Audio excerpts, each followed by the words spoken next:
Bem-vindos a mais um episódio do nosso podcast Direito com Café. O nosso tema de hoje é Limites da Estética, uma análise de segurança, regulamentação e competência profissional. E para falar sobre esse tema, não teria ninguém melhor que o Dr. Gabriel, nosso convidado de hoje. Eu vou fazer uma breve introdução. É biomédico, especialista em biomedicina, estética e longevidade saudável, mestre, autor de artigos científicos e professor há 8 anos nas áreas de harmonização facial e palestrante, corporal e saúde estética. Bem-vindo ao nosso podcast. Só tenho a agradecer pelo convite, é uma honra enorme estar aqui e principalmente para falar sobre um tema tão importante, de tamanha relevância e de tamanho cuidado, né? Que nós precisamos, eu costumo dizer que todas as pessoas são potenciais pacientes para estética e todas as pessoas, de fato, precisam ter um cuidado muito grande, muito atencioso para fazer qualquer procedimento que seja. E hoje isso está muito mais amplo, né? Porque as pessoas estão se cuidando mais, né? Sim. Até eu acho que essa questão das mídias sociais e tal, isso é mais acessível para as pessoas verem os procedimentos. E tá todo mundo, assim como homem, mulher, todo mundo tentando se cuidar melhor, envelhecer de uma forma saudável, que é o que o seu consultório busca, né? Envelhecer de uma forma saudável e natural. Sim, e o interessante é que desde 2010 para 2011, que foi quando a estética teve uma grande expansão no mercado, eu costumo dizer que todas as pessoas aprenderam um pouquinho mais desse momento para cá. Né? Então todo mundo hoje se interessaram mais, né? E de fato assim, a expansão em literatura científica, em ciência, em expansão de procedimento, quantidade de procedimentos, quantidade de profissionais na área expandiu de uma forma absurda. E aí nesses últimos anos, além dessa expansão enorme que nós tivemos em quantidade de profissionais, de procedimentos, de ciência propriamente dito, de desejo, né? O público deseja muito fazer procedimentos. Nós tivemos diversas regulamentações sendo lançadas ao longo desse tempo, e aí nisso é importante que tanto profissionais quanto pacientes estejam atentos a isso. E eu gosto muito dessa vertente da naturalidade, que é uma crescente nos dias de hoje, graças a Deus por isso, justamente porque antigamente os procedimentos eram muito exagerados. Isso que eu ia falar. Eu acho que algumas pessoas hoje em dia até têm esse tabu ainda, se é assim que a gente pode dizer, dos procedimentos ser muito, que não sejam natural. Porque antigamente não era natural, então tem esse mito ainda, né? Sim. O início dos procedimentos, de fato, foi muito exagerado, foi muito, assim, extrapolou muito para esse lugar, né? Do exagero, dos excessos, mas por conta da ciência, que ainda era muito preliminar, né? Não se sabia muito o que fazer. Como eu falei anteriormente, nós exploramos a estética desde 2010. Então é recente, né? Estamos aí com 14 anos de idade. Então, há 10 anos atrás, 12 anos atrás, de fato, os procedimentos eram muito exagerados.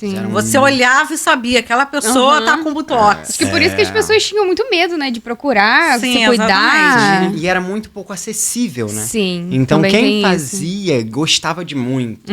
Era como se fosse um status, né? Ter muita coisa era um status. E hoje nós buscamos cada vez mais essa via da naturalidade, da leveza, da elegância e da sutileza, que é sensacional. É o que precisamos. Mas me conta, lá na sua clínica, quais procedimentos você realiza? Eu sou totalmente voltado para naturalização facial e naturalização corporal. Então, trabalho muito com botox, preenchimento, fios de sustentação, trabalho com peelings, que vamos conversar, trabalho com diversos procedimentos de revitalização da pele, e hoje nós procuramos cada vez mais pensar numa estética que seja voltada à saúde, ao desenvolvimento da saúde, e tem até uma frase de impacto que eu gosto muito de falar, que cuidar da estética é cuidar da saúde com uma proporção tão grande a ponto dela ser visível por fora, né? Então nós cuidamos bastante dessa vertente da saúde facial e corporal. Autoestima. Autoestima, de forma geral. E seus clientes são mais mulheres, mais homens, ou não tem essa definição?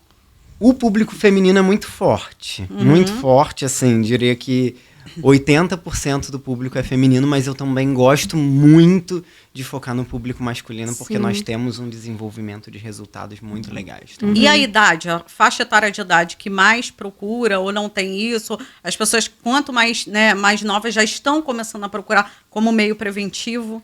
Sim. Antigamente, quando eu comecei a trabalhar lá por 2015, 2016, a procura era de pacientes já com aspecto de derretimento na face, né, com aspecto de envelhecimento, querendo reverter esses aspectos. Então, o cenário era de pacientes 50 mais, e hoje 50, 55, né? 50, 55 mais. E hoje o público dos 25 a 28 já tem uma procura bem grande, que é muito interessante, né? Porque nós começamos a ver pro lado preventivo. E quando a gente previne é sempre muito mais fácil de cuidar, de tratar. Eu lembro quando eu fiz 25 anos, que eu não vou estragar aqui falando minha idade, mas eu me lembro que eu falei assim, gente, já existe creme contra rugas. Quando eu cheguei nos 25 anos, eu já pensava assim, já tô na idade do creme para rugas, porque tinha a partir de 25, a partir de 30, né? Eu comecei a dar aula de estética com 24 anos e meu primeiro botox foi com 24 anos. Ah, que bacana. E eu já usava porque era a minha entidade nessa época. Tem algum cuidado que você tem que ter antes de você fazer um procedimento? Sim. É sempre importante e é um fato que eu gosto muito de evidenciar, doutora Lucinez. Todo procedimento precisa de uma avaliação prévia muito cuidadosa, muito minuciosa. E eu falo que profissional que não faz consulta tende muito ao erro. Justamente porque antes de qualquer coisa, de fazer qualquer procedimento mais leve, o mais rápido, o mais simples que seja, você precisa conhecer a pessoa, né? Precisa conhecer o paciente. Saber se toma medicação, se tem algum problema cardíaco, se tem problemas de saúde diversos, se já fez procedimentos prévios. Então, antes de todo procedimento, o profissional e o paciente precisa desse cuidado de ter uma anamnese, né? De ter um prontuário muito bem preenchido. E aí tem procedimentos que precisam de um preparo, né? E aí o profissional sempre indica na véspera ou antes de fazer o procedimento. E tem, grande maioria deles não precisam de nenhum preparo, de nada antes do procedimento. Entendi. Mas antes de qualquer coisa é importante ter uma consulta. Sempre importante. E nós percebemos, por exemplo, às vezes até nas redes sociais, que, como eu falei, é muito visível, né? Ali é muito fácil acesso, que várias vezes tem um produto diferente, tem uma máquina diferente para realizar, um creme diferente. Vive, né, acontecendo essas transformações. Como que o doutor e sua empresa fazem para se atualizar? E o que é a questão de segurança nessa questão, que eu queria saber? Por exemplo, tem coisas que são muito novas. Tem coisas no passado que a gente sabe o que afetou, porque já tem um tempo. Mas como a gente ter segurança que essas coisas que são recentes, são novas, não vai ter um problema futuramente? Muito, muito importante, muito interessante essa pergunta, doutora Kelly. Porque na estética, toda semana tem um lançamento. Toda semana, absolutamente toda semana. E é muito curioso que nem nós, profissionais, conseguimos acompanhar esse timing. E eu gosto muito de dar aula, inclusive, em pós-graduação, em cursos livres, porque os alunos são turmas de 40 e poucas pessoas, então sempre tem uma pessoa que está antenada numa notícia. Aí pergunta, o que era aquele negócio? Tá uma influência, não sei o quê. Enfim, são várias coisas. E aí a gente estuda junto, aprende junto, desenvolve conhecimento junto. E, de fato, eu sou uma pessoa muito cuidadosa. Eu digo que eu peco pelo excesso de cuidado em qualquer procedimento, em qualquer técnica nova, justamente porque a literatura científica publica todas as técnicas que são, de fato, acreditadas, né? Então, é sempre importante, antes de fazer qualquer procedimento, ter esse estudo na literatura científica. Existem cursos livres, existem pós-graduações, cursos continuados, enfim. E hoje está uma ascensão muito grande desses cursos, né? Eu dou curso desde 2016, mas agora a todo momento surgem cursos novos, inclusive alguns cursos online, né? Plataformas EAD, que eu sempre chamo a atenção para a acreditação do profissional que está dando aula, né? Então isso também precisa ser muito bem conhecido previamente, mas eu particularmente gosto muito de estudar por artigos científicos, estudos científicos, pelos estudos próprios das empresas, né? Cada empresa que lança um produto, que lança um procedimento, que lança uma técnica, uma tecnologia, tem esses estudos continuados, e é importante que os profissionais procurem essas empresas, né? Que tem ensino continuado. Isso é muito importante. Hoje eu sou speaker de uma empresa também que comercializa produtos, e nós prezamos muito por isso. Uma vez por mês, nós pegamos um grupo, um recorte de profissionais, e ensinamos esses profissionais, mesmo que já façam procedimentos há 20 anos, 10 anos, nós ensinamos esses profissionais a se atualizarem cada vez mais sobre os produtos. E isso é muito importante porque muda o tempo todo, né? A ciência descobre fragmentos de segurança, margens de segurança, margem de assertividade todos os dias, né? Então isso é muito importante, essa educação continuada, né, dentro da estética. E o doutor estava falando sobre esses cursos EAD, né? E eu também tenho, assim, um receio, porque eu acho que o nosso lado meio humano, que é aquele contato, né, ali com a pessoa. Sim, e eu acho que, às vezes, você dando aula, né, presencialmente, você vê a dificuldade daquele aluno, né, que é um pouco mais difícil no curso EAD, né? Sim, de fato. E o que acontece? Hoje as plataformas EAD são uma mão na roda, né? Ajudam para tudo. Sim, a pessoa está no carro, está ali estudando, no ônibus, enfim. Pois é. E economiza esse tempo, economiza deslocamento, né? De ir a um lugar ou não. Mas existe isso. Eu tenho uma seriedade muito grande enquanto professor, que eu não gosto de deixar meus alunos saírem da sala enquanto eu não vi, eles não me provaram que eles entenderam do assunto. E isso é muito importante, porque numa plataforma EAD pode ser numa questão dessa. Você está no carro dirigindo, aí você ouviu uma coisa que passou, um assunto que passou, enfim, e não fixou tão bem, depois vai empregar aquilo na clínica, né? Sim. Vai trabalhar com aquilo na clínica. Então, eu gosto muito de pensar que o ensino presencial, principalmente para a área da saúde, né, que requer contato, né, toque, exatamente, e prática técnica, né? Todos os procedimentos são técnico-dependentes, né, que nós chamamos, que precisa de uma expertise técnica, de um manejo técnico muito importante, assim. Não basta só saber que existe o procedimento, saber ciência, tem que saber fazer. E praticar também. Tem que praticar também. Então, eu digo que hoje, com essa ascensão, com essa expansão da plataforma EAD, é muito importante tomar cuidado, saber filtrar tanto quem está ensinando quanto quem está aprendendo, as formas que estão sendo absorvidos os conteúdos. O EAD nunca mais vai parar, e isso é bacana, né? Isso é lindo, que nós conseguimos expandir ciência para o mundo. Sim. Até para as partes menos acessíveis, assim, que não tem condições, às vezes, de vir para o Rio de Janeiro fazer um curso, né? Sim. Consegue ter o acesso online. Sim, exatamente. Mas é sempre importante filtrar tudo, né? Se o curso é sério, se a pessoa que está aprendendo com aquele curso tem a seriedade também de aprender, de estudar, de tentar, de praticar. E eu vim de uma época que a gente fazia tudo na nossa família para aprender a fazer.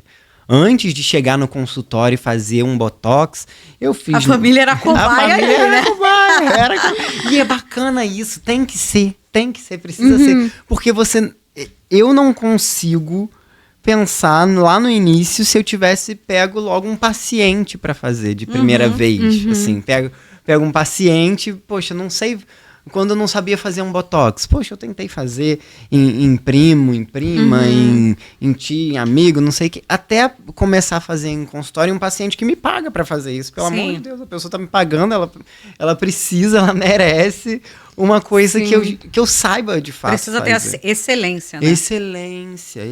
Mas eu acho que a tecnologia, ela veio muito para ajudar a gente. Esses cursos em EAD são importantes também, mas eu acho que tem essa questão dos riscos, né? Que assim, foi como o doutor falou, tá dirigindo, vai aprender alguma coisa que é super importante, aí chega no consultório, não sabe fazer aquele procedimento com excelência. O doutor poderia explicar pra gente mais como que funcionam esses riscos nos procedimentos?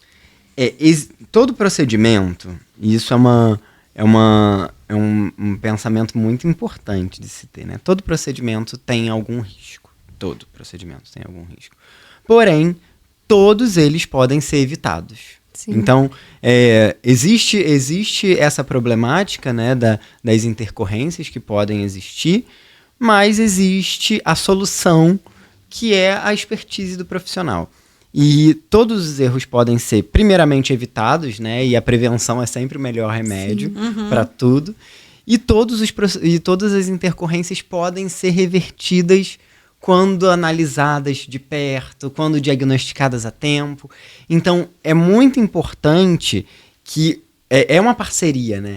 O profissional e o paciente estão juntos, né? Eles são parceiros naquele momento. Então, é importante que o paciente relate tudo para o profissional, e é importante que o profissional saiba lidar com qualquer margem de risco, qualquer margem de insegurança. A gente volta até, como o doutor estava falando, essa questão de ter uma primeira consulta, ter aquele prontuário todo do paciente, né, para primeiro analisar. E tem todo um acompanhamento. Sim. Eu gosto muito de pensar que pós-procedimento, tanto antes quanto pós-procedimento, eu tenho uma assessoria que é muito cuidadosa em perguntar como o paciente está se sentindo, em evoluir junto com o paciente. No dia seguinte, minha assistente está mandando mensagem. Olá, bom dia, como você está se sentindo? Tá roxo? Então você vai usar isso. Tá inchado? Você vai usar isso. Tá ardendo? Tá doendo? Me conta, me manda uma foto. E esse cuidado é muito importante. Eu dou até essa dica para profissionais que estejam nos assistindo, para pessoas que queiram fazer procedimentos, que tenham esse cuidado no pós-imediato, de 24 horas, de 48 horas, porque diagnosticando, sabendo se deu um problema nesse pós-imediato, a gente resolve tudo. Sim. Absolutamente tudo. Mas se deixar para uma semana, 10 dias, 15 dias, já complica. E aí tem respostas no organismo que não são mais reversíveis, né? Então, esse cuidado com os riscos precisa ser no pós-imediato. Entendi. E uma coisa que eu digo para os meus pacientes, eu sempre pergunto, a doutora Kelly já esteve lá no consultório, e eu faço o procedimento perguntando, tá tudo bem? Sim. Como é que você tá se sentindo? Sim, exatamente. Tá tudo bem? Tá tudo bem? O doutor é extremamente atencioso. E se a pessoa me fala, eu tô sentindo muito. E tem procedimentos que, de fato, podem ser um pouquinho desconfortáveis. E também varia muito também em questão da dor. Eu sou uma pessoa que eu sou muito sensível à dor. Sim. Já tem pessoas, para fazer sobrancelha, para mim é um sacrifício. Para outras pessoas fazem de boa, né? Tem essa questão de ser pessoal, né? A dor é muito individual, né? E aí, nessa margem, eu tenho muita empatia até com isso. Se a pessoa tá sentindo dor, eu tento fazer de tudo para a pessoa sentir menos. E aí eu posso aliviar um pouquinho o peso da minha mão. Eu posso aliviar um pouquinho o calibre, o tamanho da agulha. Deixar a pessoa dar aquela respirada. Deixar a pessoa dar uma respirada. E a gente conversa, ri, brinca. Distrair também. Distrai, aí eu falo de outra coisa. E isso é muito importante porque eu já tive alguns pacientes que se sentiram um pouquinho mal na maca por nervosismo do procedimento. Nervosismo por já sentar na maca, apreensivos, não só com a dor, não só aquela com dor psicológica maior do que, né? E às vezes nem sente, né? Quando começa o procedimento em si, quando fica com a agulha, a pessoa, já foi, nem senti. Então, ou era só isso? Era só isso. Então isso é importante, ter esse cuidado do momento do procedimento e ter essa empatia com a dor, com o desconforto, com o que a pessoa está sentindo. E muitas das vezes o paciente pode falar, ai, estou um pouquinho enjoado. Eu falo para os meus alunos, se o paciente disse que está enjoado, para o procedimento na hora e cuida dele. Oferece uma água, oferece um chá. Se ele se sentir um pouco tonto, a gente para o procedimento, diminui a temperatura do ar-condicionado, eleva as pernas do paciente. Às vezes o paciente pode ter uma sensação leve de desmaio, e isso é comum acontecer. E eu digo que eu sou mais tranquilo ainda, eu digo que eu sou um poço de calma, mas eu sou mais tranquilo ainda quando a pessoa aparenta que está se sentindo mal, que está desconfortável, porque é quando a pessoa precisa de segurança. Sim. Precisa de tranquilidade. A pessoa está ali se sentindo vulnerável, né? Vulnerável, pois é. Então é o momento que eu elevo a perna do meu paciente, eu boto o meu paciente deitado, para aumentar um pouquinho da pressão sanguínea na cabeça, né, para vascularizar um pouquinho o cérebro. Ofereço água, ofereço chá. É aquilo de transmitir calma pro paciente, para ele... Pois é, e aí nesse momento, e aí uma questão que eu sempre falo, nesse momento é uma prevenção de risco, é uma prevenção de intercorrência. Porque muitas das vezes, se a gente persistisse fazendo o procedimento, insistisse com a dor, com o desconforto, poxa, o organismo libera vários mediadores inflamatórios, libera mediadores de estresse. E ante ao estresse, não tem o que dê certo, né, no nosso corpo. Então, é o momento de se observar o conforto, a sensação, as respostas do organismo. E se a pessoa estiver tensa demais, estiver se sentindo mal, é um momento a parar o procedimento, neutralizar o procedimento. Tudo que estiver acontecendo, para. Tem paciente esperando na recepção, deixa.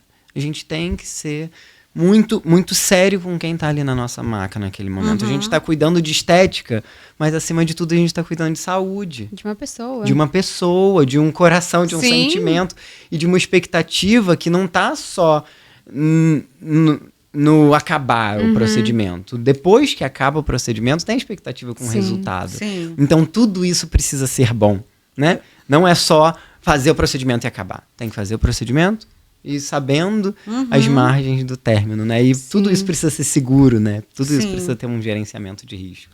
Falei a beça. Mas tá bom, pode falar. E lembrando que nada é 100%. Né? Existe algum procedimento que é 100% garantia? É uma pergunta? Não existe. Não Exatamente. existe. Mas também cabe uma avaliação do profissional, a experiência, o manejo de expectativa. Sim, você pode diminuir essa porcentagem se você não tomar os riscos, as medidas necessárias, né? Exatamente. E eu digo que é tudo uma questão de expectativa.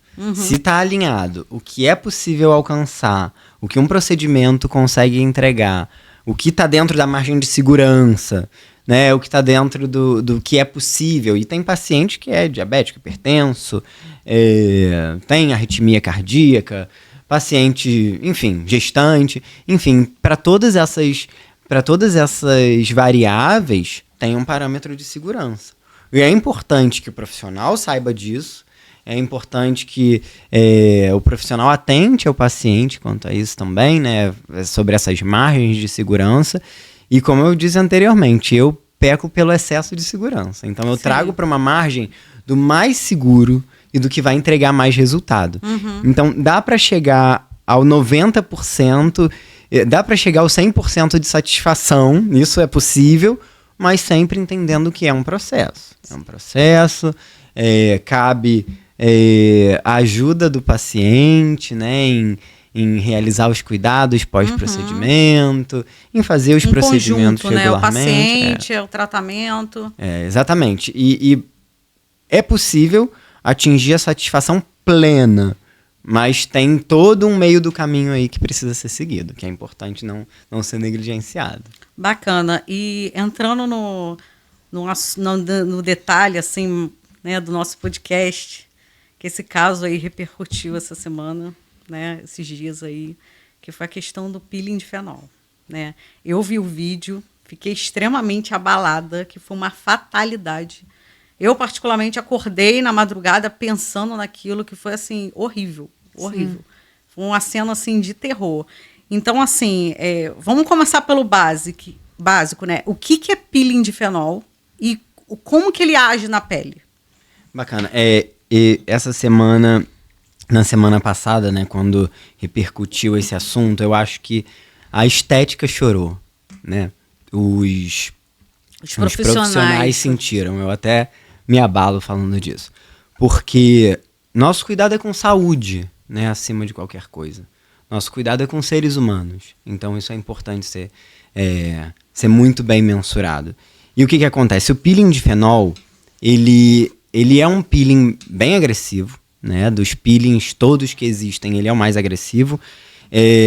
Ele é um composto fenólico, né? Ele que vem a partir do ácido fênico, por isso é um ácido, e todo peeling é a base de um ácido.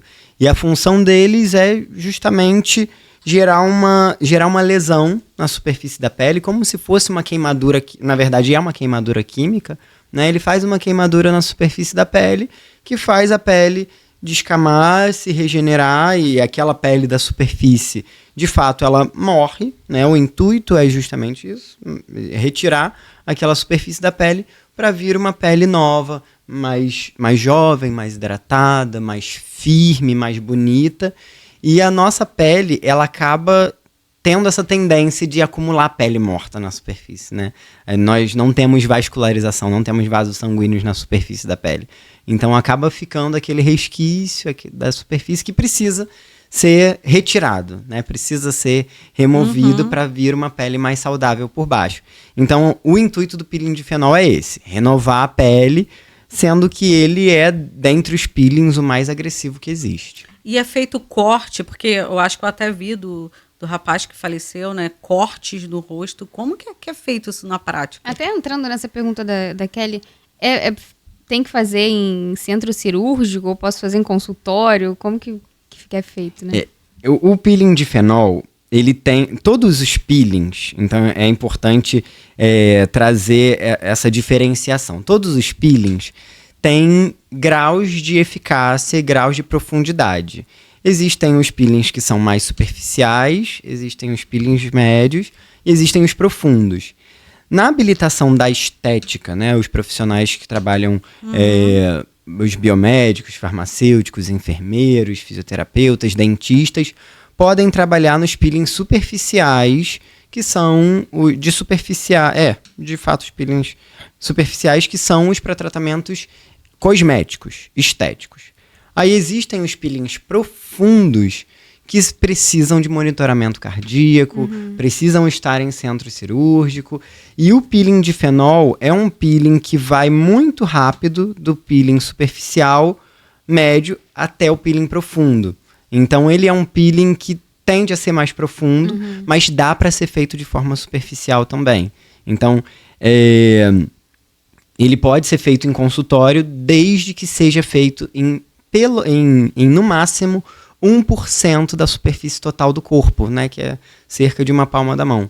Então, quando ele é feito na região dos olhos, e hoje está muito famoso o peeling de fenol ao redor dos olhos, ao redor dos lábios, para tirar aquelas linhas de expressão, ele pode ser feito em consultório, em ambulatório, não extravasando para questões cardíacas, renais, para lesões mais sérias, desde que seja feito dessa forma, segmentado e num percentual um pouco menor.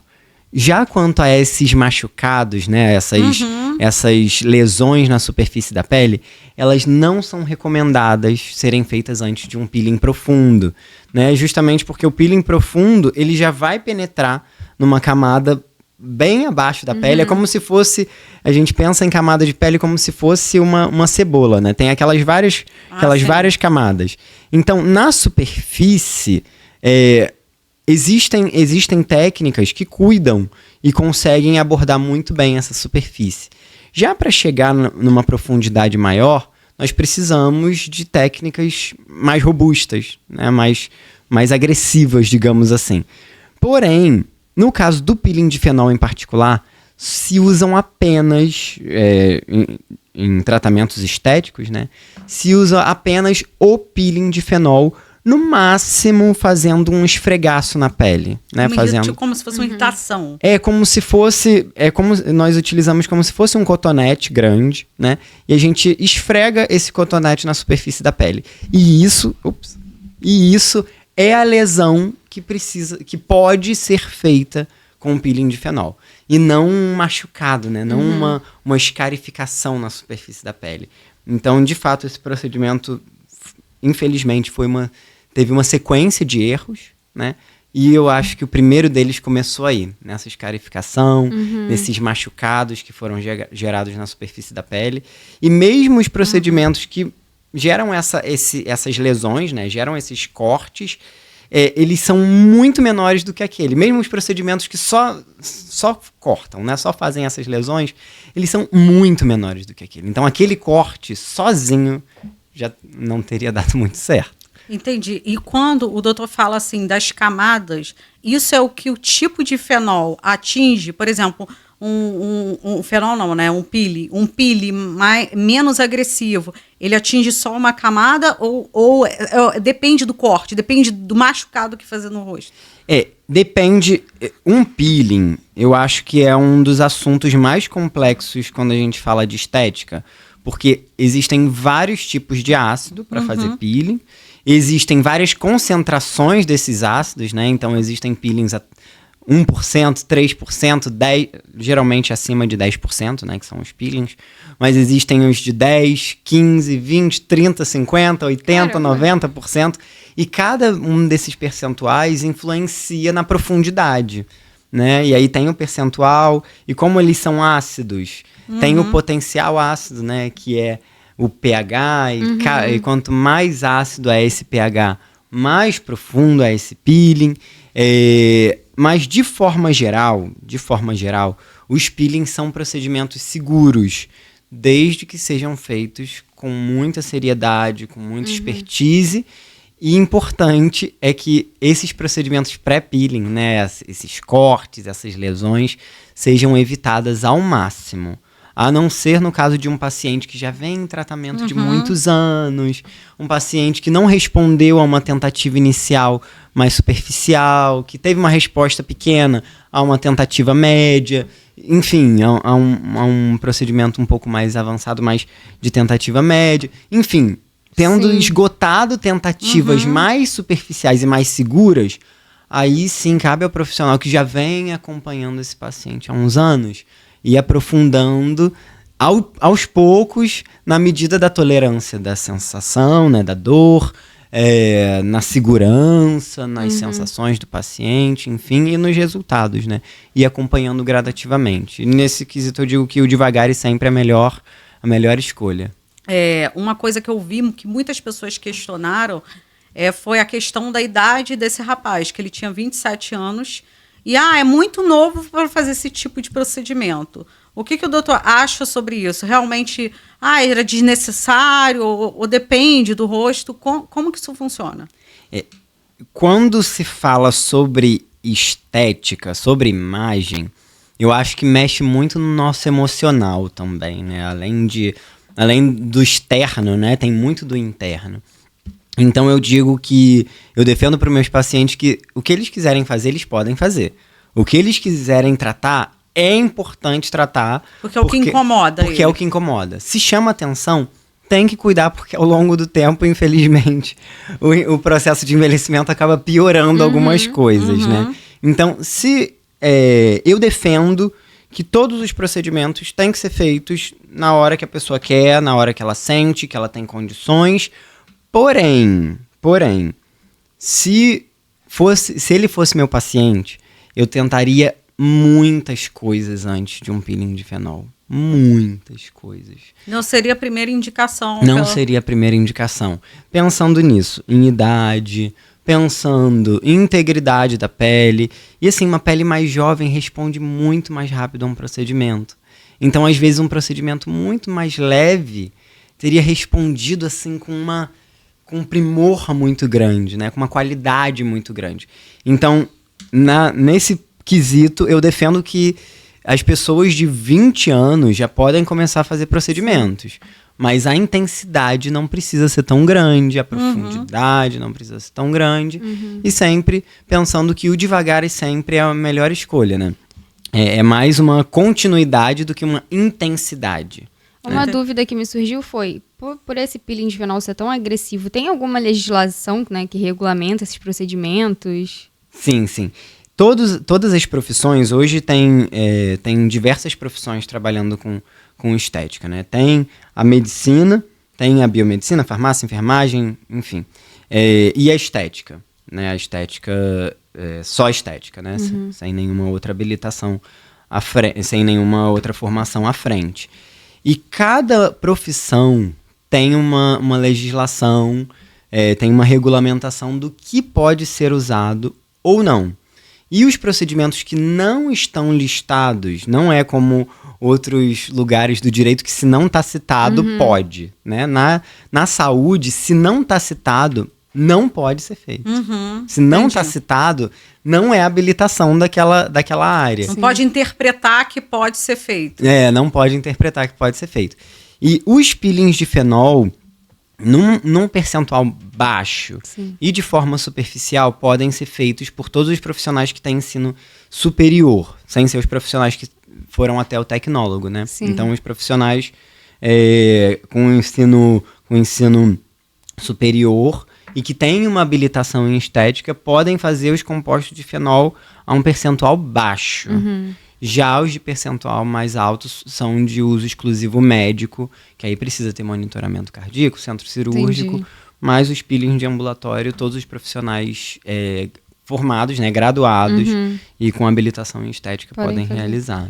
Agora, eu acho que essa pergunta não está nem na minha colinha aqui, mas o que aconteceu? Eita! Acho que resumindo, acho que todo mundo que quer entender, eu li algumas coisas e tal para tentar entender, mas o que aconteceu no geral? Ali foi uma sucessão de erros, né? Uma sucessão. E eu me compadeço, tenho muita empatia também pela profissional. Porque sim. A gente não está aqui para julgar ninguém, né? Sim. E eu imagino que ela, de fato, não conseguiu manejar aquilo, né? Ela não soube o que fazer. Ela não queria isso, isso é muito óbvio, né? Que ela não queria que isso acontecesse, né? Não queria que isso acontecesse, então eu tenho muita empatia, tenho muita ética, né? E muito cuidado para falar disso, mas de fato, aquele paciente passou por aquelas escarificações na superfície da pele, né? Muito profundas, então aqueles cortes podem ter feito o início desse mal, e logo na sequência aplicaram um anestésico tópico. Então isso já traz uma preocupação muito grande, porque um creme anestésico ele não pode penetrar na corrente sanguínea, porque existem até alguns relatos de tatuagem, que as pessoas foram fazer tatuagem com anestesia tópica e que levaram a problemas cardíacos, problemas renais, e já levaram pessoas a óbito fazendo tatuagem com anestesia tópica. Né? Então é muito preocupante ter um anestésico na superfície da pele e ter esses cortes, né? essa retirada da integridade da superfície da pele. Então, a partir daí, da anestesia já, ele pode ter evoluído ou para um choque, né? Pode ter tido uma reação de choque, de fato, e pode ter evoluído para um infarto agudo do miocárdio, né? Para um infarto cardíaco. E provavelmente é o que aconteceu. Ainda não saíram os resultados da autópsia, mas desde a anestesia já tinha esse risco de acontecer isso, né? Por conta da retirada da integridade da pele e ter tido uma anestesia por cima, e ainda se agravou quando entrou um ácido por cima do anestésico, e um ácido faz tudo penetrar mais fácil na pele, né? Então tudo que a gente passa, por exemplo, eu fiz um creme hidratante, seja ele qual for, e pus um ácido por cima, aquele creme penetra um pouco mais, porque os ácidos, eles têm essa capacidade, né? Essa função de penetrar nas camadas da pele. Então, a partir daí, teve esse risco de ter dado ou uma septicemia, né, um choque séptico, Ele pode ter tido uma anafilaxia, né, um choque anafilático, pode ter tido um infarto, enfim. Muitas coisas podem ter acontecido. E só vamos saber depois. Só vamos saber depois, mas o mais provável é isso. O mais provável é isso. E qual a responsabilidade, né, que é aplicada à profissional que fez esse procedimento? Hoje ela está sendo processada como homicídio, né? E de fato, como ela era uma profissional micropigmentadora, né? Então ela nem era esteticista e ela já veio a público falando isso. Então, de fato, ela infelizmente teve essa responsabilidade mais agravada porque ela não tinha ciência do que ela estava fazendo, dos limites do que ela estava fazendo, de como recorrer à ajuda, de como proceder no caso que aconteceu, né? Então, de fato, no caso dela, nesse caso em particular, a responsabilidade é muito grande, né? Foi uma negligência muito grande, infelizmente. Infelizmente, falo isso com muito pesar, né? Mas foi uma negligência muito grande. Ninguém quer que isso aconteça. Ninguém quer que isso aconteça, mas existem processos em estética por imperícia, imprudência, negligência. E todos os profissionais precisam saber, e isso é responsabilidade profissional, né? Precisam saber o que eles podem ou não podem fazer antes de fazer. E isso tem regulamentação, tem normativa, isso está disponível na internet. Eu, particularmente, tenho um cuidado jurídico muito grande no consultório. Eu já fiz 2 consultorias empresariais e jurídicas para me certificar de todos os lados. Meus pacientes têm um termo de consentimento que confere segurança para eles, confere segurança para a minha empresa também da mesma forma. Então é importante que se tenha esse cuidado, né? Que se tenha esse cuidado de saber o que pode ser feito, saber o que não pode ser feito, saber como recorrer, saber como impedir, enfim, como evitar. Então, de fato, nesse caso, infelizmente, foi uma fatalidade muito grande. Entrando nesse assunto, né, quais conselhos você daria, né, o doutor daria para uma pessoa que quer fazer procedimento estético? Primeira coisa, eu quero fazer um procedimento. O que eu devo buscar primeiro? Eu gosto muito de pensar que indicação é uma coisa muito bacana, né? O boca a boca sempre funciona. O boca a boca sempre funcionou. Então, ter uma indicação do profissional é uma ideia boa.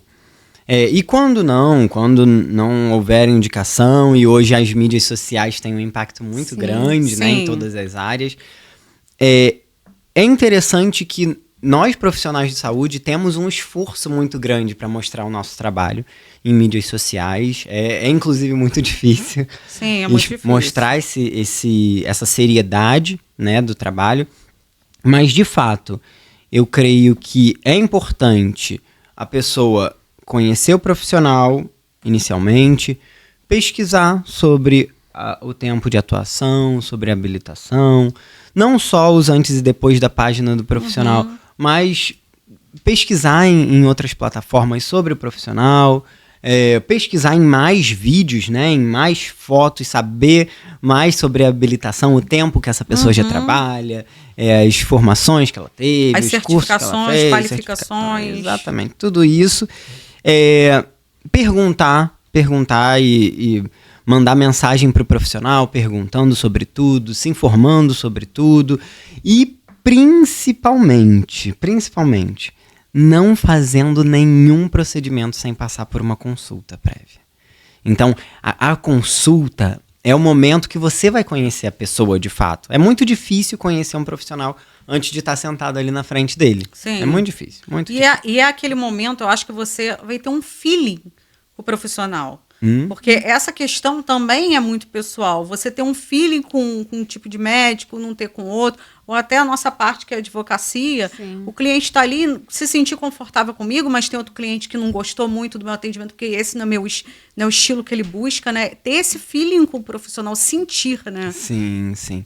E é importante ter esse cuidado, né? Esse feeling de ir ao lugar, conhecer o profissional, perguntar, tirar todas as dúvidas. Tem paciente meu que eu falo, anota num caderninho todas as suas dúvidas e me traz, porque eu quero que você saiba antes de fazer, eu não quero que você faça. Às vezes vai para casa, pergunta o marido, pergunta a esposa, tá com dúvida, manda mensagem novamente. Né? Sim, e cabe esse conforto de fazer na hora que quer fazer.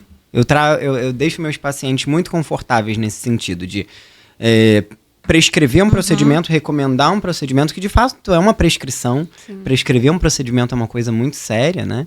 E eu prescrevo o procedimento. Se a pessoa se sentir confortável de fazer no dia, ótimo, podemos fazer no mesmo dia. Mas se não, eu não gosto de insistir para o meu paciente fazer. Não gosto e eu falo muito isso para os meus alunos também. Não insiste. É importante que a pessoa tenha a autonomia de pensar, refletir, pesquisar. Ter a própria escolha. Ter a própria escolha, de fato. Ter a própria escolha. E isso é um momento importante, né? Essa decisão. E os profissionais estão aí dispostos a ajudar nessa escolha. Né? E a pessoa tem que se sentir confortável para isso. E também essa consulta prévia, o doutor pode me corrigir se eu estiver errada, né? Mas eu acho muito importante pelo fato de ver como está a pele. Se a pele vai aceitar aquele tipo de procedimento que a pessoa está buscando. Sim. Porque às vezes eu olho um procedimento na internet, vamos dar o exemplo, o peeling de fenol. O peeling de fenol, eu vou lá, minha pele não está preparada para isso. E você ali olhar, analisar e falar, não, você não pode fazer isso agora. Né, essa consulta prévia. Sim, e uma coisa que é um alerta muito grande, que hoje, com as mídias sociais, os procedimentos acabaram chegaram muito próximos de produtos. Comprar um pão. Eu vou comprar um pão, vou comprar uma roupa. Vou ali fazer um não sei o quê. Vou ali fazer um preenchimento labial, por exemplo. E às vezes o recomendado para a pessoa não é um preenchimento labial. E quem vai saber disso, no final das contas, é o profissional em acordo com a pessoa. Sim. Né? Então é sempre uma conversa, é sempre uma troca, é sempre um acordo de fato, né? Saber o que é mais indicado e se a pessoa quer fazer o que está sendo indicado e se o profissional acha interessante. E isso eu digo também. Eu já recusei alguns pacientes. Como eu tenho essa vertente de naturalidade, já tiveram pacientes que me pediram para fazer preenchimento labial e eu achava que não precisava. Já tiveram pacientes que me pediram para preencher bigode chinês e eu não concordei. E de fato é uma técnica que eu não concordo. Então, é o meu nome que está em jogo, a minha seriedade, né, que está em jogo, minha carreira que está em jogo. Então eu recuso quando eu não concordo com o procedimento. E, de fato, tem isso, né? As pessoas precisam saber que os procedimentos podem ser escolhidos antes, né? Então, você viu na internet que quer fazer um preenchimento labial, você pode chegar no profissional e falar, eu vi sobre lábio, gostaria de fazer o meu lábio. Mas o que você me indica? O que você me prescreve? Sim. E aí cabe da escolha do profissional prescrever o preenchimento labial ou não. Sim. Às vezes a pessoa pode estar sentindo um lábio caído e o recurso é levantar o rosto, por exemplo, né, para melhorar esse lábio caído. Não é um preenchimento labial. E a mesma coisa sobre um peeling de fenol. Nesse caso, cicatriz de acne é muito difícil de cuidar. É muito difícil. E demanda, assim, cuidado de meses, às vezes por anos. Né? E não tem muito o que fazer. Às vezes, mesmo com um procedimento como um peeling de fenol, pode ser que não dê resultado 100%. Então, cabe da escolha do profissional em consenso com o paciente evoluir se vai ser a melhor escolha ou não. Porque, assim, o curioso é algumas pessoas pensarem assim, mas é meu corpo, é meu rosto, né? Eu deveria escolher ali. Mas eu fico pensando até para a nossa área, se alguém senta comigo e fala assim, doutora Kelly, eu acho que você deveria fazer esse tipo de fundamento, ou esse tipo de petição, E eu falar, não, eu não concordo, porque eu tô mais de 10 anos na área, eu estudei, fiz pós-graduação e tal, e eu não concordo. É um alinhamento ali, né? E isso, na estética, às vezes as pessoas têm muito assim, mas eu queria fazer, eu lembro que a primeira vez que eu acho que eu fiz com o doutor meu procedimento de Botox, que eu não tenho esse rostinho lindo aqui de natural. Natural tá, né? Natural tá. Mas sem nada, né? Com essa cara de 18 anos, que eu queria só na região dos olhos, aí o doutor me explicou para levantar e tal, e eu acatei, super gostei do resultado. Ali é você concordar, né? Você alinhar, como o doutor mesmo falou, né? Sim, eu nem concordo muito com procedimentos como Botox, por exemplo. Botox muito segmentado, em só uma região do olho, uma área, uma região... Porque todos os músculos do rosto... É saúde, né, gente? É organismo. Então, todos os músculos, eles agem em conjunto. Então, quando você sorri e forma uma linha na lateral dos olhos, o seu nariz está contraindo, os seus músculos do lábio estão contraindo, seus músculos da testa estão contraindo. Então, quando um procedimento vai para a vertente da naturalidade, da leveza e da saúde, acima de qualquer coisa, ele precisa ser um contexto. Né? Então, isso é não importante. posso só cuidar assim, eu quero só essa partezinha aqui, né?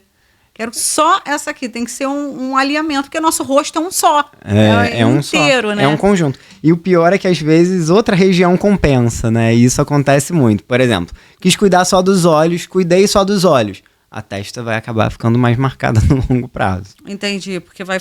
entendi. Força mais. Força mais, né? E como que uma pessoa saber se a clínica está devidamente regulamentada? Bacaníssimo, bacaníssimo. É obrigatório, é mandatório, na recepção de toda a instituição de saúde, ter afixado o CNPJ, o alvará de funcionamento, a responsabilidade técnica do profissional que é responsável de fato pelo espaço. Então, pelo menos esses 3 documentos precisam estar afixados na parede do consultório. E uma coisa que é importante, falei que todo procedimento eu peço para o meu paciente assinar um termo de consentimento. Esse documento é obrigatório. Então, pelo menos, vamos dizer, um procedimento com 10 sessões. Você tem que assinar pelo menos na primeira. Um procedimento de sessão única, um Botox, por exemplo, você tem que assinar no dia da realização do procedimento. E se você não assina, tem que tomar cuidado, porque se o profissional não sabe desse documento, talvez ele não esteja atento a outros. Né? Então, tem esses 2 cuidados. Todo procedimento precisa ter um documento assinado, do consenso do paciente em fazer o procedimento, do profissional se responsabilizando pelas alçadas, né, que ele tem responsabilidade, e tem que ter esses documentos afixados na parede da recepção. E entrando nessa linha de raciocínio, tem alguma plataforma que eu possa pesquisar se aquele profissional é capacitado para fazer aquele tipo de procedimento? Eu acredito que não. E como que eu posso saber disso? Que não. Mas isso pode ser perguntado. Eu acho que eu nunca não. Já tem muito tempo que eu não recebo essa pergunta no consultório, mas eu gosto quando meus pacientes me perguntam: e qual a sua formação? Sim. Quais os cursos você fez? Quais os... como que você pesquisou sobre isso? Como você aprendeu a fazer isso? Eu amo, eu como bom nerd do passado, adoro abrir aquela lista. Eu fiz aqui, fiz lá, estudei aqui, estudei lá. Abrir o currículo e falar das coisas e mostrar às vezes. Então isso é importante. Sim. Isso é importante. Tem profissionais que têm os certificados na parede, isso também pode ser uma coisa legal. Eu não tenho fixado na parede do consultório, mas eu gosto muito de ter esse cuidado. Então, não existe uma plataforma, mas os conselhos regulamentam tudo, né? Os conselhos de classe. Então, se todo mundo tem aquele registro, né? O meu, por exemplo, é CRBM. Então, o CRBM é um número. Então, é importante que o profissional tenha regularidade naquele conselho. Sim, entendi. E aí, se o conselho bate lá no consultório sempre.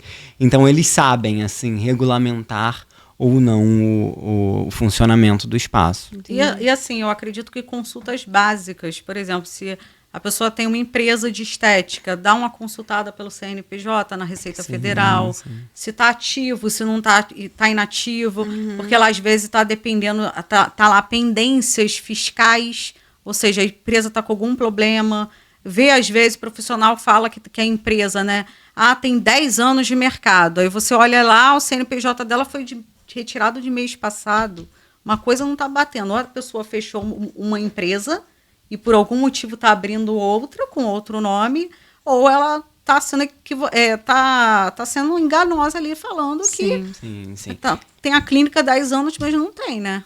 De fato, muitas mudanças aconteceram nos quinais, na legislação. Então, muitas empresas mudaram de uns 4, 5 anos para cá. Então, é uma ressalva importante que pode ter essa alteração de pouco tempo. Mas, de fato, todos os profissionais que atuam com injetáveis, principalmente, que são procedimentos ditos como minimamente invasivos. Ou seja, eles não entram em cavidades. Um procedimento invasivo é aquele que é feito, por exemplo, dentro do nariz, dentro da boca, dentro das regiões íntimas, enfim, que eles adentram orifícios e os procedimentos são feitos dentro desses orifícios. Já um procedimento injetável, um procedimento com peelings, enfim, são procedimentos minimamente invasivos.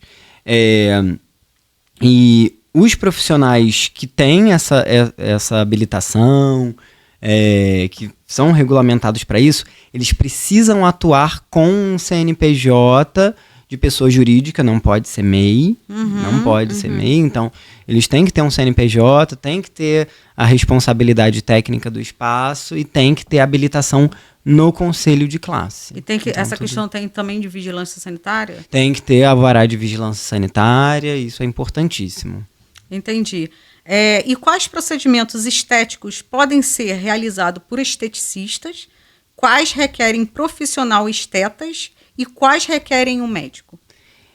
Vamos falar dos mais comuns, que tem 1 milhão de procedimentos. 1 milhão de procedimentos. Vai ser só amanhã. E eu já falo pouco, né? Tem 1 milhão de procedimentos, mas em linhas gerais, os procedimentos realizados por esteticistas são procedimentos não injetáveis. Já os procedimentos para... São aqueles só na superfície. Na superfície da derme. E aí, por exemplo, os esteticistas podem fazer limpeza de pele, os peelings mais superficiais, principalmente os peelings que têm auxílio de máquinas, né, que nós chamamos de peeling mecânico, peeling de diamante, peeling de cristal, os tratamentos de cosmetologia, aí tem vários para revitalização de pele, hidratação de pele, enfim, os procedimentos mais superficiais.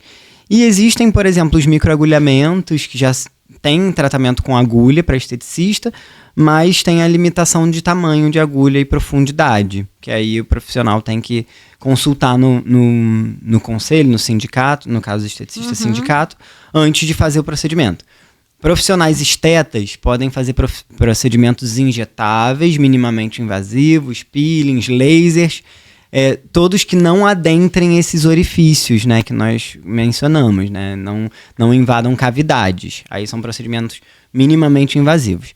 Já profissionais médicos fazem todos os procedimentos que são cirúrgicos, né, que tem a necessidade de um centro cirúrgico, monitoramento cardíaco, principalmente anestesias, enfim, e procedimentos cirúrgicos e procedimentos que adentrem essas cavidades. E qual a diferença, até entrando nesse assunto, de procedimentos invasivos e não invasivos? Geralmente, os procedimentos minimamente invasivos, eles não adentram cavidades. É só superficial. Superficial, com injetáveis, com pérfuro cortantes, mas sem entrar em cavidade, né? Já tem uma ressalva que é importante falar, dos cirurgiões dentistas, que eles podem adentrar as cavidades orais e nasais para fazer alguns procedimentos, né? Então, cirurgiões dentistas adentram, apesar de serem profissionais da classe dos estetas, né? Que são habilitados em harmonização orofacial. Então, eles adentram as cavidades orais e nasais para realizar procedimentos. Já os outros profissionais, né, fazem procedimentos minimamente invasivos, que são os injetáveis, os fios, os lasers, peeling, enfim, botox, preenchimento, esses procedimentos de forma geral. Falando um pouco nesses procedimentos invasivos, como que a clínica, né? Como que a clínica em si, ela pode estar preparada para caso aconteça alguma emergência, como foi que aconteceu? Como que a clínica ela deve estar preparada para isso? Importantíssimo, importantíssimo. Eu acho que todo profissional, antes de entrar no consultório no primeiro dia, precisava fazer um curso de primeiros socorros, né? Eu acho que é fundamental.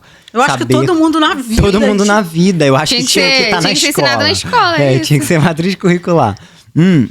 Então, num curso de primeiros socorros, tem todas essas margens de quais os possíveis problemas e o que você precisa ter para manejar. E aí, de fato, são algumas coisas, né? Tem coisas que são de uso oral, tem coisas que são de uso injetável, tem coisas que são técnicas manuais.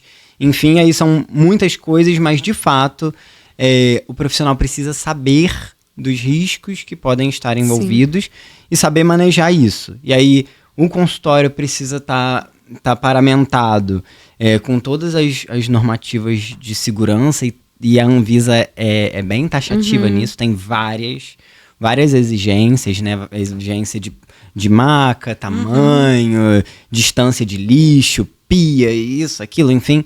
Então, um consultório que esteja munido que já tenha, né, um registro na vigilância sanitária, a vigilância sanitária fiscaliza isso para saber se ele está apto ou não. Então, se ele estiver apto, ele já tem um registro na vigilância sanitária, ele é um ambiente seguro para a realização de procedimentos. Uma dúvida que eu fiquei até sobre esse caso, né, que a gente estava falando do pilinfenol, foi o seguinte: aconteceu, né, qual é o protocolo de emergência na clínica no sentido? A pessoa começou a passar mal. É pegar ela e levar para o hospital, é ligar, é tentar uma ressuscitação ali, né, fazer um procedimento. Qual é a hora? Porque parece que essa moça, né, ela ficou 35 minutos ali até a SAMU chegar, enfim, a gente sabe que tem trânsito. Qual é o procedimento? Geralmente, depende muito de cada caso. Mas, no caso dele em particular, o procedimento era na verdade, ele precisava ter tido uma avaliação prévia, né? Desde o momento que ele começou a relatar desconforto, que estava se sentindo mal, o procedimento precisava ter sido parado e naquele momento dava para intervir. Era possível intervir. Depois daquele momento, já ficava um pouco mais difícil. Mas quando é o caso, a primeira coisa é a realização de massagens cardíacas. A pessoa precisa ventilar oxigênio, né? Então, às vezes, precisa ser feito uma insuflação pulmonar, né? Que é a famosa respiração boca a boca. Dependendo do caso, né? Se a pessoa tiver deficiência respiratória, né? Dificuldade respiratória. Tem as massagens cardíacas. Imediatamente, o auxiliar do consultório precisa entrar em contato com o resgate. Aí, de fato, o resgate que vai lidar com as maiores ocorrências, mas o profissional precisa prontamente saber como fazer. E aí, por exemplo, o paciente, aquele paciente em particular, passou mal sentado. E aí ela deitou ele com a cabeça elevada. A primeira coisa que nós fazemos quando a pessoa tem um leve desmaio é descer o máximo a cabeça, levantar as pernas e começar a fazer massagem cardíaca. Então, no primeiro momento, deita a pessoa para oxigenar o cérebro e faz massagem cardíaca. Se o pulso está ficando mais fraco, você sentiu o pulso, ele está ficando mais fraco, aí que nós precisamos ter maior continuidade. Aí tem um tempo determinado de intervalo entre cada massagem cardíaca. E aí, essa circulação sanguínea precisa ser induzida pela massagem cardíaca se a pessoa está ventilando um pouco menos, se está circulando um pouco menos de sangue. E aí, nesse momento, você consegue segurar aquela pessoa ali, né, manter a pessoa ali até chegar o socorro, né, que aí é quem tem os equipamentos, os insumos necessários. Às vezes uma injeção de adrenalina é necessária, às vezes uma injeção de um antialérgico intramuscular é necessária, enfim, geralmente quem faz esse segundo momento é o resgate. É isso que eu ia perguntar, se o profissional precisaria ter, né, uma injeção de adrenalina ou aquele desfibrilador, né? Não é necessário, e inclusive desfibrilador não é permitido em ambiente de consultório. Ele só é permitido em ambiente ambulatorial cirúrgico, né? Quando se tem cirurgias pequenas de consultório, ou em ambientes hospitalares, centros cirúrgicos, enfim. Mas em consultório não se tem a necessidade. Porque o ideal né? é que não chegue esse o ideal ponto. é que não chegue a esse ponto. E, de fato, assim, eu tenho uma carta de paciente de uma média de 500 pacientes no consultório. Já atendi muitos pacientes modelo dando aula, já atendi muitos alunos dando aula. Então, a margem de segurança é possível ser seguida. Né? É possível não chegar num problema. É possível você passar a vida inteira trabalhando, atendendo 10, 15, 50 mil pessoas e nunca ter um problema dessa ordem. Desde que seja tudo avaliado desde o início. Por isso que é importante essa primeira consulta. É, por isso que é importante a primeira consulta. E as pessoas às vezes negligenciam isso. Sim, essa questão, até às vezes... E as pessoas não querem pagar uma primeira consulta. É isso que eu ia falar isso agora. As pessoas têm essa relutância. Ah, mas eu só quero saber isso. Só quero saber se é recomendado É a consulta mais importante. É a mais importante. E às vezes as pessoas ficam ali naquela... Mas, poxa, você cobra para me atender? Sim. Mas... É um desafio que eu tenho até hoje. As pessoas não querem arcar, né, com o financeiro de uma primeira consulta, sendo que é o momento mais importante da decisão, do diagnóstico, da confiabilidade do profissional, essas coisas. E é naquele momento, eu digo que a primeira consulta é para vir sem pressa. Sim. Né? É naquele momento que o profissional pergunta tudo. Eu pergunto até se a pessoa come salada ou não. Se a pessoa bebe água ou não. Se a pessoa vai no banheiro ou não. Sim. Porque everything matters, né? Tudo é importante. Tudo é importante. Eu falo que eu quero saber de tudo. E realmente. Quanto mais eu sei sobre a pessoa, mais eu sei evitar qualquer coisa que possa acontecer. Sim, e é aquela velha história, né? De que a primeira consulta eu vou lá para ele falar que eu não... para ele me ver e falar que em 5 minutos que eu não posso fazer o procedimento que eu quero. Justamente. Você está pagando um valor ali para saber que você realmente não pode. Olha a gravidade disso, né? Eu diria, a primeira consulta costuma ser, para mim, é o ticket mais baixo que tem no consultório. É o produto mais barato que eu tenho.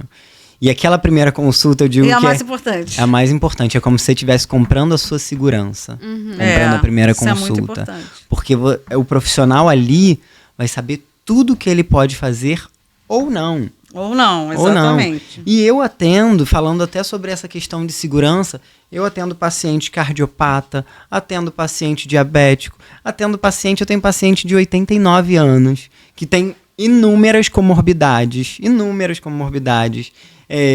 que toma antihipertensivo, enfim, medicações tarja preta para cuidados psiquiátricos, enfim, várias medicações, várias coisas, e numa margem de segurança incrível, que não tem problema, assim, eu não passo perrengue, porque eu sei tudo que aquela pessoa toma. E nesses casos, que ela tem. Às vezes o doutor pede autorização do médico ou não? Em alguns casos, sim.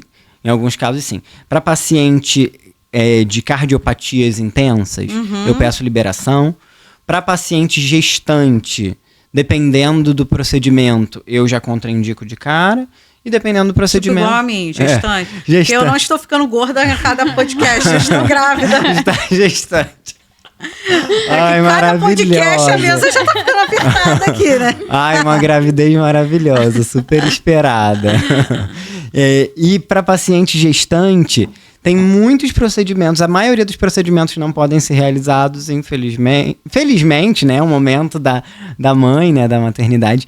Mas mesmo os procedimentos que são autorizados, eu peço liberação por escrito do obstetra, do ginecologista que está cuidando, que está acompanhando o paciente, porque isso é uma segurança para o paciente, mas também é uma segurança para o profissional. Né? É uma segurança bilateral, né? Digamos que se tem a liberação, tá tudo bem. E tem muitas margens de segurança, né? Como eu falei, por exemplo, anestesia, nós falamos sobre anestesia, é sempre uma aventura aplicar uma anestesia, né? Mas existem inúmeras margens de segurança, existem inúmeras regulamentações para usar anestesia. E aí, existem anestesias que são injetáveis também. Mas essas anestesias podem ser usadas em consultórios ou não? Podem. Anestesias injetáveis e tópicas, né, que são cremes tópicos superficiais, podem ser utilizados. Agora está numa crescente muito grande da anestesia inalatória, né, da sedação consciente, né, que o paciente fica ali consciente, falando. Essa pode ser usada? Essa pode... Está em processo, né? Está em processo. Já tem algumas implementações em algumas normativas, mas ainda não está 100% liberada para todas as habilitações, para todos os profissionais. E quais anestesias podem fazer no consultório? Em consultório de profissionais estetas, as injetáveis e as tópicas. Já para profissionais da estética, né, profissionais esteticistas, só as tópicas. E para profissionais médicos, aí tem as anestesias inalatórias, tópicas e injetáveis. Entendi. Como os pacientes devem se preparar para um procedimento estético invasivo? Né? Que informações ela deve buscar para o procedimento antes de consentir? Geralmente, um procedimento invasivo, né, quando é classificado como invasivo, ele vai para a vertente de um procedimento cirúrgico. Então seria só com o médico, com o anestesista? Com médico ou com um cirurgião dentista, e aí tem o anestesista, tem um cuidado pré-cirúrgico e é de praxe todo profissional que vai fazer um procedimento cirúrgico prescrever os cuidados pré e pós-procedimento. Tem que ter essa prescrição. Já para o procedimento de consultório de dia a dia, os procedimentos minimamente invasivos, raros são os que têm cuidados pré. Qual o treinamento necessário que o profissional tem que ter para realizar esses procedimentos invasivos? Invasivos, todo profissional que realiza procedimento invasivo, ele precisa ir para a habilitação da cirurgia, né? Ou existem os profissionais, né, médicos e em alguns casos, né, salvos alguns casos de dentistas que fazem procedimentos invasivos, que são procedimentos cirúrgicos, que adentram as cavidades, e os profissionais precisam estar habilitados nisso, né, em cirurgia e na realização de procedimentos invasivos. Já profissional de estética, seja ele ou biomédico, farmacêutico, enfermeiro, enfim, esses profissionais, eles não fazem procedimentos invasivos, né? Eles não adentram essas cavidades, não fazem cortes na pele. O intuito é só pérfuro cortante, né? A gente só perfura ou faz a gente chama de escarificação, né? Alguns procedimentos com microagulhamento que faz microperfurações, mas nunca um corte, uma sutura. Tudo isso já demanda, já é um procedimento mais invasivo, né? Então já demanda uma habilitação mais complexa. Entendi. E tendo essa visão de rede social, essas questões, o que o doutor acha desse impacto da mídia para as pessoas escolherem o procedimento estético? Porque às vezes a gente está ali, né, rodando ali o Instagram, alguma rede social, e vê assim, para fulana funcionou, eu quero ficar com o rosto da fulana, aquela velha distorção que a gente tem da realidade da internet, né? O doutor acha que isso impacta muito os clientes, até quando vão procurar, vão com o rosto copia e cola ali do que eu quero ficar igual o fulano? Sim. Eu digo que a rede social hoje abriu uma porta muito interessante pra gente, né? Todo profissional tem esse espaço para falar sobre si, para falar sobre seu trabalho, sobre sua filosofia. E cabe, eu acho que é interessante uma pessoa, quando vai escolher um profissional por internet, por rede social, sempre pesquisa mesmo, mais de um vídeo, mais 2, mais de 5, vê fotos, segue aquele profissional. Eu digo pela minha vertente, eu ainda sou muito low profile, para mim é muito difícil no dia a dia clínico, e eu sou empresário. Eu ia falar isso. Pra gente, né, que tem própria empresa, a gente é marketing jurídico, contador, a gente é quase tudo. Por mais que a gente tenha esses profissionais que trabalham pra gente, a gente tem que saber um pouquinho de tudo ali, né? É um pouquinho de tudo. É um pouquinho de tudo. E assim, fazer marketing, né? Movimentar a mídia é muito difícil pra gente que, de fato, põe a mão na massa, né? Que a gente tá fazendo o procedimento, mas quando acaba o procedimento, tem esses vários documentos pra estar sempre de olho, e tem o treinamento de funcionário, tem a parte empresarial, tem a parte financeira, enfim, são várias caixinhas, né, que nós precisamos manter. Mas eu digo que quando a rede social é um canal muito bacana, muito interessante, muito importante, mas não quer dizer que uma pessoa que posta muito e posta sempre é o melhor profissional. Então, nisso é importante a pessoa pesquisar, olhar bastante, seguir e se atentar e entrar em contato se for necessário, ir a uma consulta se necessário. E se não quiser fazer a consulta, tá tudo bem. Vai em outro profissional. Se não quiser fazer o procedimento depois da consulta, tá tudo bem. Vai em outro profissional. Não foi um dinheiro gasto, Não foi um dinheiro gasto, é um investimento. É um investimento, é um cuidado que você tem consigo mesmo, né? É um cuidado. E aí, o interessante é que a rede social é um aliado, mas tem que ter esse cuidado, né? De ter um filtro né? Pra tudo. Pra absolutamente tudo. E para finalizar, né, você poderia compartilhar um conselho para quem está querendo buscar, né, esse primeiro atendimento, quem ainda ficou com medo dessa questão, né, que a gente abordou aqui, quem está com medo, eu não vou fazer por causa que eu acho que isso faz um impacto negativamente também para as pessoas. Sim. Porque as pessoas acham, por exemplo, essa questão do peeling de fenol. Usou o nome de peeling, eu vou morrer, né? Uhum. É muito importante tomar esse cuidado. Para mim foi muito impactante que soltou essa notícia na semana seguinte, meu consultório estava vazio, todo mundo. As pessoas estavam assim silenciosas. E assim, vários colegas sofreram, né? Sentiram isso, né? Esse impacto das pessoas com medo, né? Das pessoas de fato inseguras em fazer procedimentos, mas uma coisa que é importante dizer é que esse foi o primeiro caso relatado de morte com peeling de fenol no mundo. E o peeling de fenol já é realizado desde 1920, se eu não me engano. Então tem aí 100 anos, 104 anos aí de atuação, de realização, e nunca aconteceu. Foi a primeira morte relatada. Então, eu postei no meu Instagram falando que as pessoas não precisam ter medo. Elas precisam ter segurança. Ter cuidado. Então, 99% dos procedimentos dão certo. 99,9% dos procedimentos. Mas nada é 100% quando foi o início que a gente estava falando. Sim. Então, 99,9% tem essa chance de dar certo. 99,9% são seguros, são agradáveis, fazem muito bem, têm resultados muito bons. Mas cabe a pessoa e o profissional conversarem, sempre estarem em acordo, sempre estarem em acompanhamento. É importante o profissional... E vou falar uma coisa que uma aluna me falou semana passada, que ela fica apavorada toda vez que o paciente manda uma mensagem falando que tá sentindo um roxinho na pele. Ela já fica com taquicardia, fica nervosa.